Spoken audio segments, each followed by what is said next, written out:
For decades, there has been a mechanism sitting inside the U.S. financial system that the public was never meant to see. A legal way for the government to revalue gold overnight and rewrite the entire financial system with a single number. It isn't theory or rumor. It's the same emergency tool used in every major monetary reset of the last century. And now, that mechanism is quietly resurfacing. Gold's surge isn't a rally, it's a warning. The same warning that appeared before 1933, before 1971, and before every moment when the dollar's foundation had to be rebuilt. In the next few minutes, you'll see part of the system that only insiders were supposed to understand. The emergency button, the revaluation process behind it, and why gold is flashing again right now. If you've ever felt like you're doing everything right and still falling behind, this may be one of the reasons. Before we talk about gold or emergency mechanisms, we need to start with something you've probably noticed in your own life, even if you couldn't quite explain it. Prices have been rising faster than they should. Rent takes a bigger portion of your paycheck. Debt feels heavier because the system keeps making everything more expensive. You're doing the right things,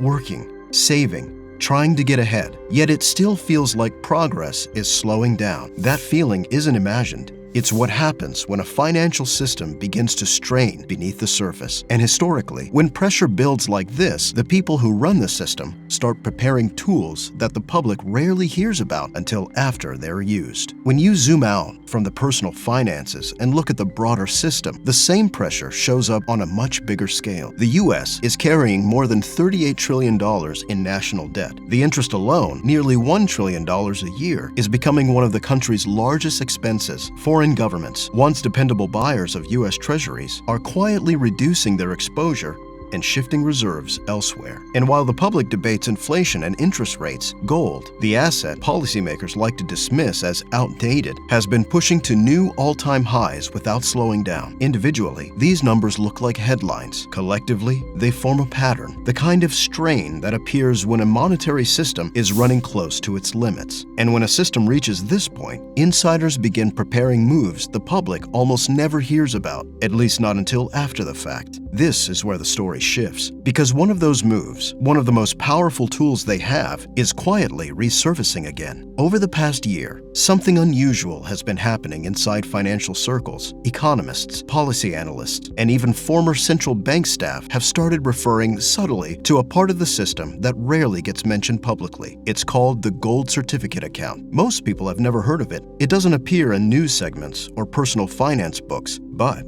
it's been embedded in the Federal Reserve's accounting framework for decades, a legal mechanism that allows the U.S. Treasury to instantly revalue gold and use that change to restructure the government's balance sheet.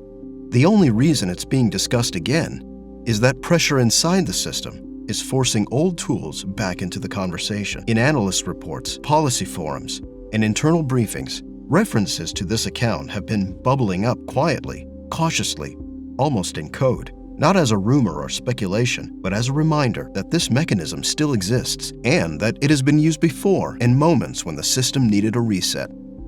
This is part of the story the public almost never sees. Here's how the mechanism actually works.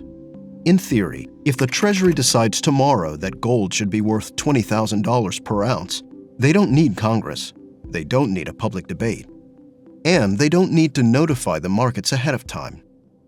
They simply declare the new price. The U.S. owns around 260 million ounces of gold.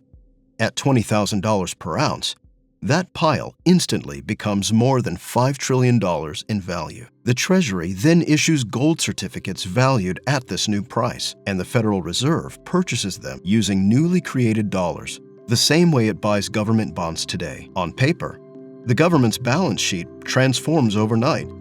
Debt appears smaller, assets balloon. The system regains breathing room without changing a single law.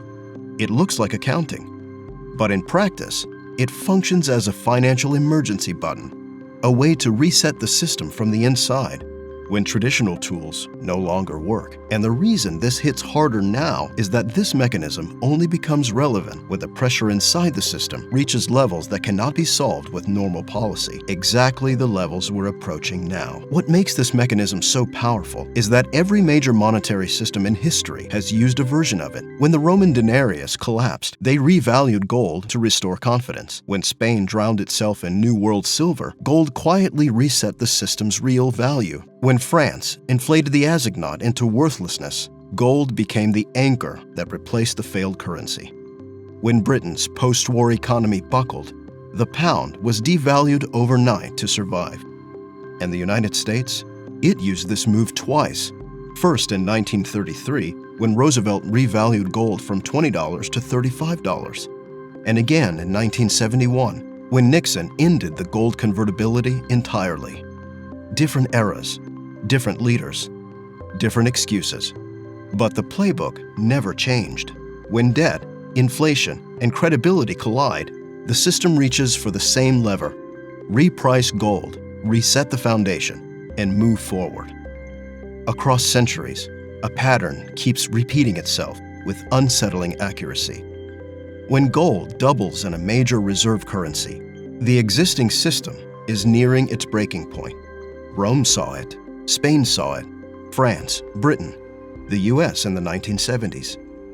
Historically, gold doubling has preceded major monetary resets, and a new one took its place. Look at today.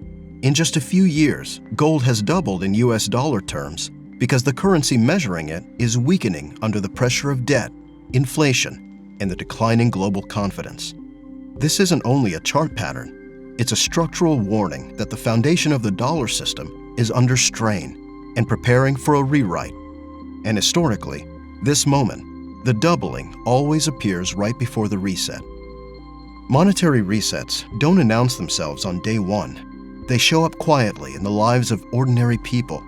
When gold is revalued upward, the currency loses purchasing power. Prices adjust faster than wages. Rent absorbs a larger portion of income. Savings buy less than they did a year earlier. Debt becomes harder to escape. The wealthy usually anticipate these shifts. Their assets rise with the reset. Institutional players position themselves early. But the middle class experience the reset in real time, through grocery bills, mortgage payments, credit card balances, and paychecks that don't keep up. Every historical reset has the same human pattern. The system stabilizes, but households feel the impact first. And that's exactly why what's happening now matters. You're feeling the early symptoms of a transition the system hasn't officially announced yet. The reason this mechanism is resurfacing isn't ideology or politics, it's math. And the math no longer works. Debt is compounding faster than economic growth. Interest is consuming more of the federal budget every year. Foreign demand for U.S. debt is weakening. And gold is signaling the same stress that preceded prior resets. When the numbers stop adding up, the system doesn't ask whether to reset. It asks how. And historically, revaluing gold has been the most efficient way to repair the balance sheet without triggering immediate chaos. That's why conversations around the gold certificate account are appearing again. If everything you've just seen feels bigger than a normal market cycle, that's because it is. Gold isn't moving on speculation. It's responding to structural pressure inside the monetary system, the same pressure that forces governments to reach for tools the public rarely hears about until after they're used. But gold only tells you one side of the story, how the system prepares itself for a reset. But to understand why the pressure keeps building and why each downturn grows more severe than the last, you have to look at the earliest signal that insiders rely on. That signal is the yield curve. It doesn't track headlines, surveys, or optimism. It tracks stress. It shows when banks are tightening, when liquidity is shifting, and when the financial system is absorbing pressure the public hasn't felt yet. And right now, that signal is flashing at levels we haven't seen since 1929. If you want to understand the foundation beneath this entire shift, the part of the system that moves first, The next video breaks it down in detail. Link in the description.